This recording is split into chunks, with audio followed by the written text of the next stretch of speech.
नमस्कार दोस्तों, आदर्श ज्ञान में आपका स्वागत है। आज हम रीजनिंग के प्रैक्टिस सेट 118 करेंगे, जिसमें रीजनिंग के 20 इंपॉर्टेंट प्रश्न हैं। यदि आप एसएससी, रेलवे या किसी भी स्टेट एग्जाम की तैयारी कर रहे हैं तो ये प्रैक्टिस सेट आपके लिए काफ़ी इंपॉर्टेंट है, क्योंकि इस प्रैक्टिस सेट में जो प्रश्न दिए गए हैं उसी टाइप के प्रश्न आपके परीक्षा में पूछे जाएंगे। तो चलिए हम शुरू करते हैं प्रश्न संख्या 1 से। वीडियो को शुरू से अंत तक जरूर देखिएगा। वीडियो अच्छा लगे तो लाइक और कमेंट कर दीजिएगा। चैनल पे नए आए हैं तो प्लीज चैनल को सब्सक्राइब कर लीजिए। अब यहाँ क्वेश्चन नंबर 1 एनालॉजी से संबंधित है। क्वेश्चन नंबर 1, पोशाक का संबंध ढूंढते हुए, पोशाक का संबंध ढूंढते हुए दर्जी के साथ वही संबंध बढ़ई का ढूंढते हुए हमको प्रश्नवाचक चिन्ह का स्थान पे क्या आंसर आएगा वो ढूंढना है, उस प्रश्न का आंसर देना है। तो इसलिए आपको सही से इस प्रश्न को देखना है। पोशाक, दर्जी क्या करता है? पोशाक का निर्माण करता है। दर्जी पोशाक का निर्माण करता है। पोशाक का निर्माण कौन करता है? दर्जी करता है। तो उसी प्रकार बढ़ई किस चीज़ का निर्माण करता है?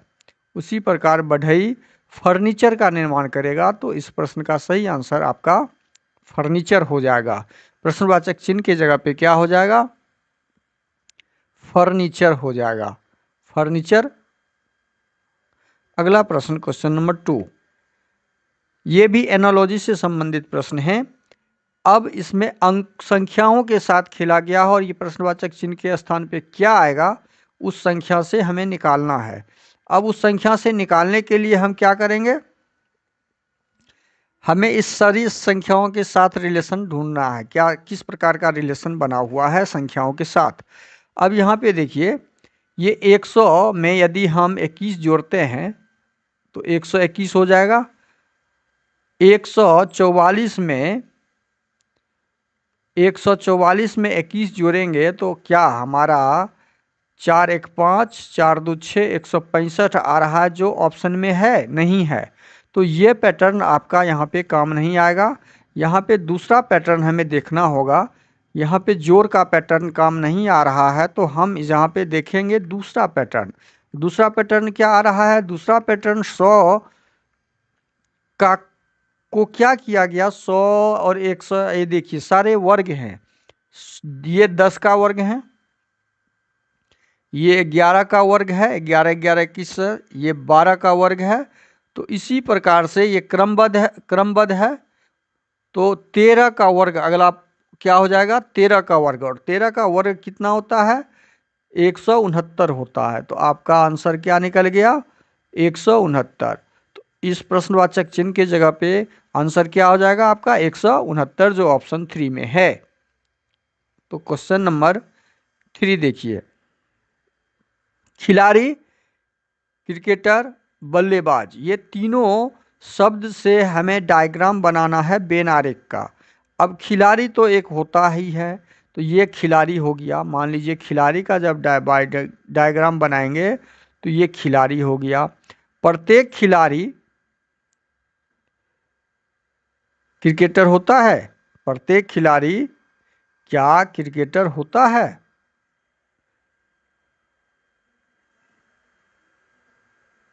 नहीं, क्रिकेटर खिलाड़ी हो सकता है।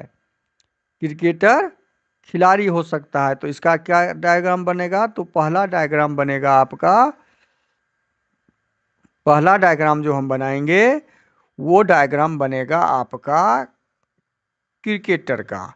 अब देखिए, क्रिकेटर का जब हम बना लेंगे तब बनाएंगे हम क्रिकेटर के अंदर बल्लेबाज का। ये बल्लेबाज का हो गया, ये बल्लेबाज हो गया, ये क्रिकेटर हो गया।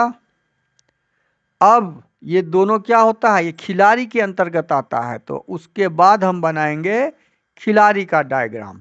तो इस प्रकार से आपका तीनों का डायग्राम बन गया, और इस प्रकार का डायग्राम जो होगा वो ऑप्शन सी में दिख रहा है। आपका ऑप्शन सी क्वेश्चन नंबर 3 का सही आंसर होगा। अगला प्रश्न क्वेश्चन नंबर 4, ये सीरीज से संबंधित प्रश्न है। अब देखते हैं इसमें कौन सा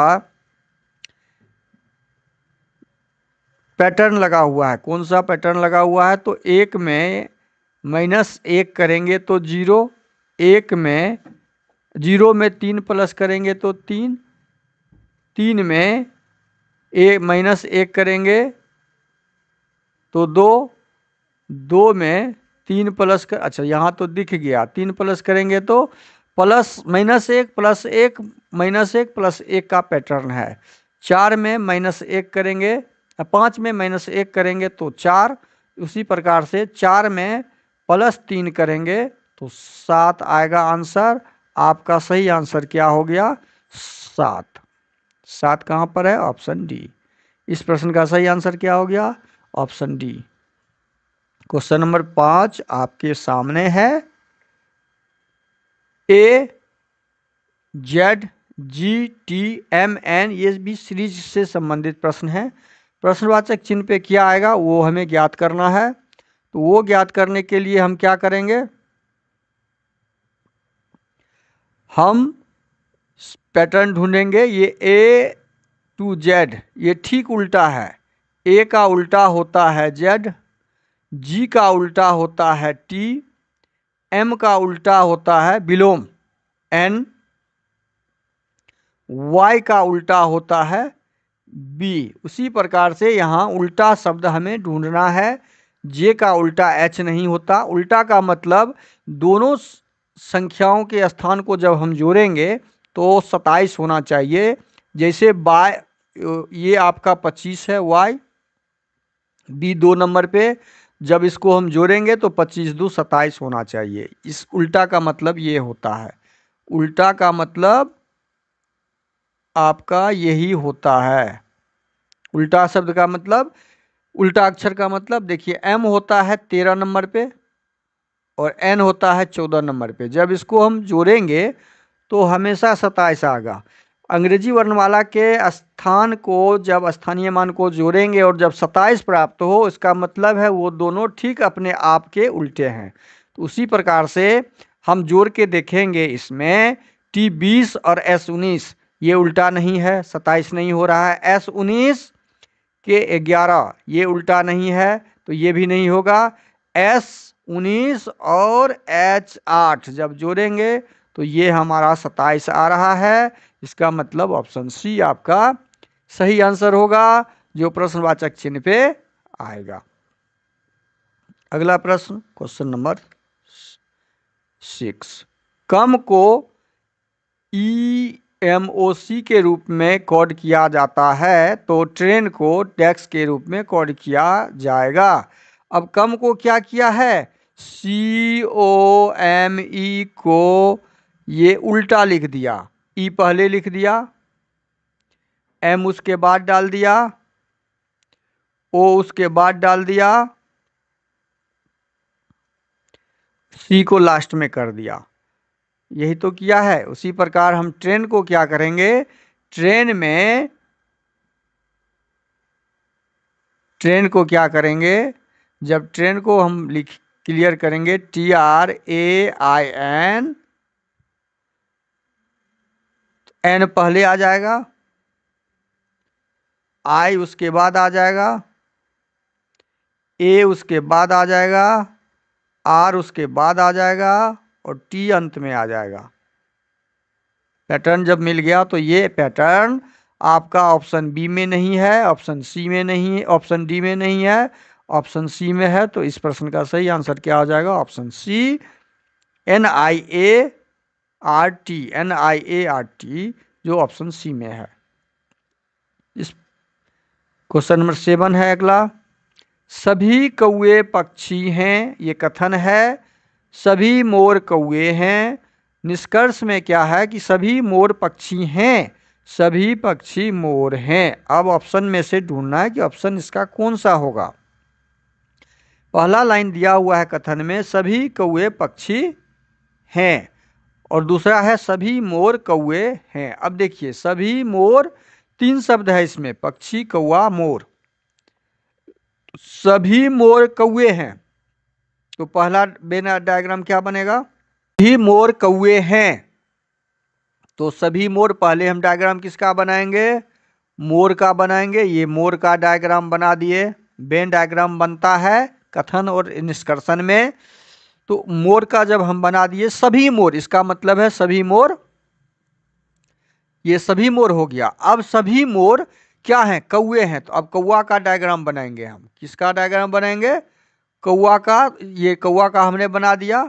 सभी मोर क्या हैं? कौवे हैं। हमने कौवा का डायग्राम बना दिया। अब क्या दिया है? सभी कौवे पक्षी हैं। अब जितना भी कौवा है वो सारा कौवा क्या है? आप डायग्राम बनाइए। ये सारा कौवा जो है पक्षी के अंतर्गत आ जाएगा। हमने सारे कौवे को क्या कर दिए? पक्षी के अंदर ले आए। आ गया। सभी कौवे पक्षी हैं। हमने डायग्राम बना दिया। अब इस डायग्राम का आपको निष्कर्षण देखना है। निष्कर्षण में क्या है? पहला निष्कर्षण है सभी मोर पक्षी हैं। क्या सभी मोर पक्षी हैं? वास्तव में है, क्योंकि पक्षी के अंदर ही तो मोर है, तो सभी मोर पक्षी हैं। ये आपका सही निष्कर्ष है। अब सेकेंड लाइन देखिए। सभी पक्षी मोर हैं। पक्षी के अंदर मोर है, पक्षी मोर के अंदर नहीं है। पक्षी यदि मोर के अंदर होता, सभी पक्षी मोर हैं का मतलब होता डायग्राम कि ये पक्षी होता और सभी पक्षी किसके अंतर्गत आता? मोर के अंतर्गत। ये डायग्राम बनेगा आपका सभी पक्षी मोर है का। जबकि डायग्राम ठीक इसका उल्टा है। तो ये आपका निष्कर्ष सेकेंड सही नहीं है। तो आपका ऑप्शन कौन सा सही हो गया? ए तो होगा ही नहीं, बी तो होगा ही नहीं। केवल निष्कर्ष एक निकलता है, तो केवल निष्कर्ष ए निकलता है, एक निकलता है। तो आपका डायग्राम इस कथन का निष्कर्षण का आंसर ऑप्शन 3 होगा, ऑप्शन 4 होगा ही नहीं। अब अगला प्रश्न है क्वेश्चन नंबर 8। कुछ समीकरण एक विशेष प्रणाली के आधार पर हल किए गए हैं। देखिए, उसी आधार पर अनुत्तरित समीकरण का सही उत्तर ज्ञात कीजिए। 678 को 366 किया, 567 को 255 किया, 946 को क्या करना कि प्रश्नवाचक चिन्ह का आंसर आ जाए। अब देखिए, 678 को 366 करने के लिए क्या किया है? ये 678 को 366 करने के लिए हम पहले बड़ी संख्या को छोटी संख्या में बदला है। या तो घटाव होगा या तो भाग होगा, लेकिन तीनों तीन संख्या में, दोनों सारी संख्याएं तीन संख्या में है, 3 अंकों की है। तो हम घटाव करके पहले देखते हैं, घटा लेते हैं। 8 में से 6 गया तो कितना हो गया? 6 2 8। 6 7 में से 6 गया तो कितना हो जाएगा? 1। और 6 में से 3 गया 3। इसका मतलब है हम 312 घटाएंगे तो 366। ये आ गया। देखिए कितना आसानी से आपको समझा रहे हैं, वो समझिए। हमने क्या किया कि 312 जब घटा दिया तो हमारा ये 366 आ गया। अब दूसरा काम देखते हैं। 567 में क्या घटाएं? 312 घटाएं तो क्या 255 आ रहा है? 255 कितना लाना है? 255। 7 में से 5 गया 2, 6 में से 5 गया 1, 5 में से 2 गया 312। देखिए यहाँ भी मिल गया। 312 घटाए तो इसका मतलब है 946 में हम 312 घटा लेंगे, जो आएगा वही आंसर हो जाएगा। 6 में से 2 गया 4। पैटर्न हम ढूंढ दिए आपको। 4 में से 1 गया 3, 9 में से 3 गया 6। 634 आपका सही आंसर है, जो होगा ऑप्शन 4 में है। आपका ऑप्शन 4 सही हो गया, हो जाएगा। अगला प्रश्न है क्वेश्चन नंबर 9। कौन सी उत्तर आकृति प्रश्न आकृति के प्रतिरूप को पूरा करेगी? अब यहाँ पे देखिए, इस आकृति को पूरा करने के लिए ऐसे डायग्राम बनेगा। अब ये दो चित्र जो है नीचे की तरफ है, जो ऊपर की तरफ से आएंगे तो ये तो होगा ही नहीं, क्योंकि कॉर्नर में वो चित्र है। ये तो सिंगल चित्र है, ये तो होगा ही नहीं। अब ये चित्र आपका यहाँ पे आएगा, गोल घेरा के पास और ये नीचे लाइन के पास है तो ये होगा ही नहीं। तो बचा क्या? ऑप्शन 4। आपका ऑप्शन 4 सही आंसर है इस आकृति, इस प्रश्न का, क्वेश्चन नंबर 9 का। अगला प्रश्न है क्वेश्चन नंबर 10 और आज का अंतिम। 5 मित्र P, Q, R, S और T एक पंक्ति में उत्तर दिशा की ओर मुख करके बैठे हैं। S बैठा है T और Q के बीच में, और Q और R के निकटतम बाईं ओर P है। P है T के निकटतम बाईं और बीच में कौन बैठा हुआ है हमें ढूंढना है। तो इसके लिए आसान सा तरीका है, उत्तर दिशा ऊपर की ओर होता है, हम पहले उसके लिए चेयर तो लगा लें। ये हो जाता है दायां। जब उत्तर मुख की ओर बैठेगा, उत्तर मुंह तो इधर है, इस तरफ की ओर बैठेगा तो ये उसका बायां हो जाएगा। अब ये क्लियर हो गया दायां और बायां।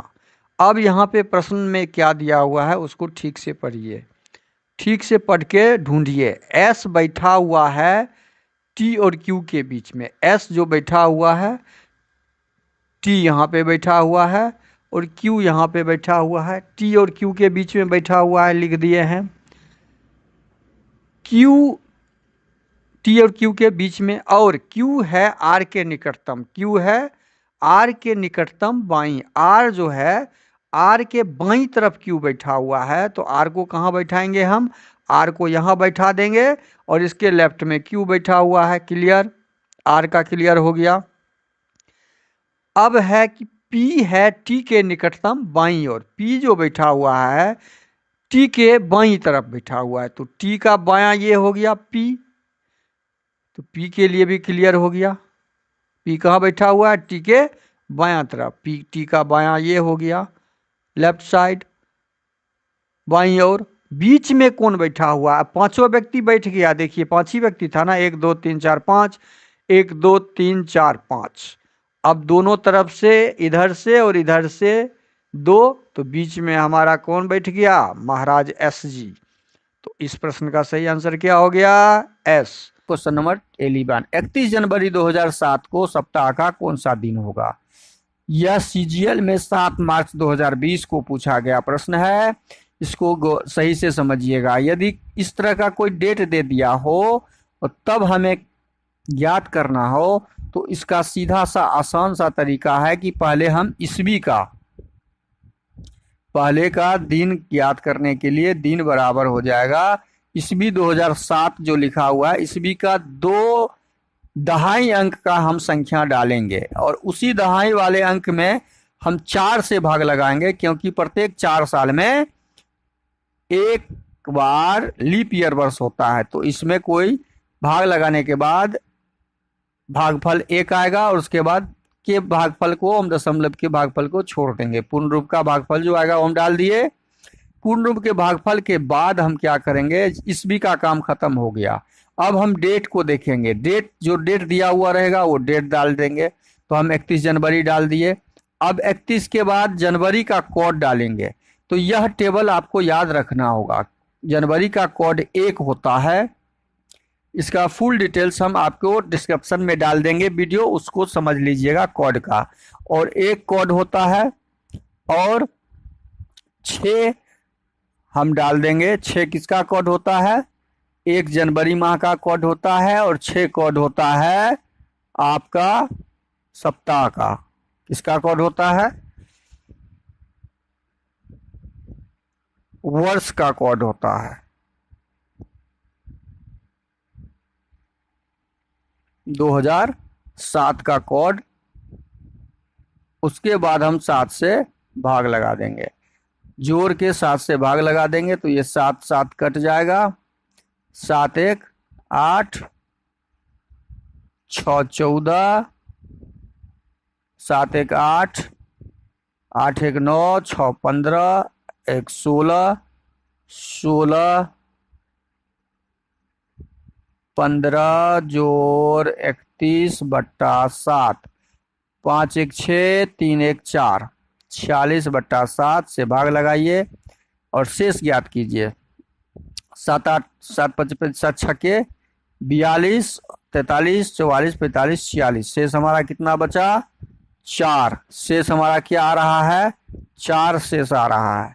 शेष जो हमारा आएगा वही दिन में जुड़ जाएगा। शेष 4 और ये 4 कहाँ पे जुड़ जाएगा? 31 जनवरी।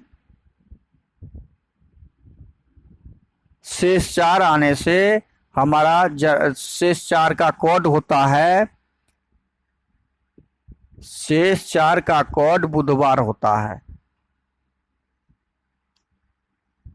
4 किसका कोड होता है? बुधवार का कोड होता है। यह सारा जानकारी आपको हम प्लेलिस्ट में वीडियो डाल देंगे, उससे आपको मिल जाएगा। तो हमारा आंसर क्या हो जाएगा? ऑप्शन डी हो जाएगा। और यह पूछा गया है सीजीएल के 7 मार्च 2020 में। यह भी बहुत ही महत्वपूर्ण प्रश्न है। अगला प्रश्न है आपका क्वेश्चन नंबर 12। उस आकृति का चयन करें जो अगली आकृति श्रृंखला में आएगी। देखिए ईबीसीपीओ 14 मार्च 2019 में पूछा गया प्रश्न है। इसमें इस आकृति में एक लाइन दिया हुआ है और अगली आकृति में यह एक लाइन 2 लाइन में कन्वर्ट हो गया। फिर अगली आकृति में ये 2 लाइन 3 लाइन में कन्वर्ट हो गया। तो फिर अगली आकृति जो हमारा होगा वो 4 लाइन में कन्वर्ट होगा। 2 यहाँ और 2 यहाँ। और इसको शुरुआत क्यों किए हम? क्योंकि ये शुरुआत पहले से हमारा पहला लाइन जो शुरुआत हुआ था ये बीच से ही, तो दूसरा लाइन भी हमारा बीच से ही शुरुआत होगा, इसीलिए यहाँ पे ये होगा। और ये ऑप्शन सी में दिया हुआ है, option A, option B, option D इसमें नहीं होगा। तो इस प्रश्न का सही आंसर सी हो जाएगा। अगला प्रश्न है क्वेश्चन नंबर 13। नीचे दी गई आकृति में कितने वर्ग हैं? और वर्गों की संख्या के लिए 1 2 3 1 2 3 याद करते हैं और उसके वर्गों को हम गुना कर देते हैं। 1 का स्क्वायर और जोड़ देते हैं, 2 का स्क्वायर, 3 का स्क्वायर, 1 जोड़ 4 जोड़ 9 4 13 1 14। और ये 2 वर्ग आपके अंदर में दिए हुए हैं, तो 14 2 16। हमारा आंसर क्या आ जाएगा? 16। इस प्रश्न का सही आंसर ऑप्शन सी डी। और जो CHSL में पूछा गया 10 जुलाई 2019 का इवनिंग शिफ्ट का प्रश्न है। अगला प्रश्न आपका क्वेश्चन नंबर 14। कागज का एक टुकड़ा मुड़ा हुआ है जैसा कि चित्र में आंकड़ों में दिखाया गया है। दिए गए उत्तर के आंकड़ों से इंगित करते हुए खोलने पर कैसे दिखाई देगा? तो यह कैसा दिखाई देगा? यह दिखाई देगा यहाँ पे ये अंतिम रूप से काटा हुआ है। जब इसको हम खोलेंगे ये भाग तो यहाँ पे दिया हुआ है ही, ये कट करके ऐसे दिया हुआ है। नेट को बंद कर दो।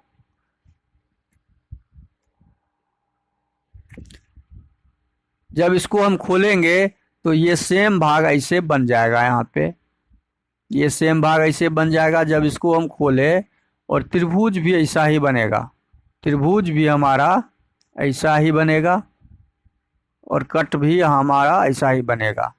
अब जब इस भाग को फिर ऊपर की ओर तरफ खोलेंगे पूरा, तो ये त्रिभुज उलट के ऐसे बन जाएगा और ये कट भी जो है आपका ऊपर चला जाएगा। कट भी कहाँ आ जाएगा? ऊपर आ जाएगा। त्रिभुज आपका यहाँ हो जाएगा, कट भी यहाँ आ जाएगा। तो यह आकृति आपका ऑप्शन ए में नहीं है। ये त्रिभुज ये ऊपर की तरफ है, इसमें ये बगल की तरफ त्रिभुज है, ये ऊपर और ये नीचे। ये आपका ऑप्शन सी में सही होगा। ऑप्शन डी में ये बगल की तरफ दिशा में है, डी भी नहीं होगा। तो हम जब कट को खोलेंगे तो हमारा चित्र इस प्रकार से खुलेगा। 14 नंबर प्रश्न का सही आंसर। और यह पूछा गया है देखिए एमटीएस में 17 अगस्त 2019 में। अगला प्रश्न है क्वेश्चन नंबर 15। मेहनत का सफलता से ठीक वही संबंध है जो संबंध अपराध का इनाम से नहीं हो सकता, पुलिस से भी नहीं हो सकता, समाज से भी नहीं, सजा से होता है। सजा ही इसका सही अर्थ है। सफलता मेहनत से मिलती है तो सजा अपराध करने से मिलती है। तो अगला प्रश्न है क्वेश्चन नंबर 16। उस संख्या की पहचान करें जो दी गई श्रृंखला से संबंधित नहीं है। अब 2, अगली संख्या 4 जोड़ने से 6, अगली संख्या 2 जोड़ने से 8, अगली संख्या 8 4 बार 4 जोड़ने से 12, अगली संख्या 2 जोड़ने से, मतलब यहाँ पे सीरीज है +4 +2 का। अब ऊपर वाले दूसरी सीरीज को हम चेक करते हैं। 6 2 8, 2 जोड़ने से 10 2 12,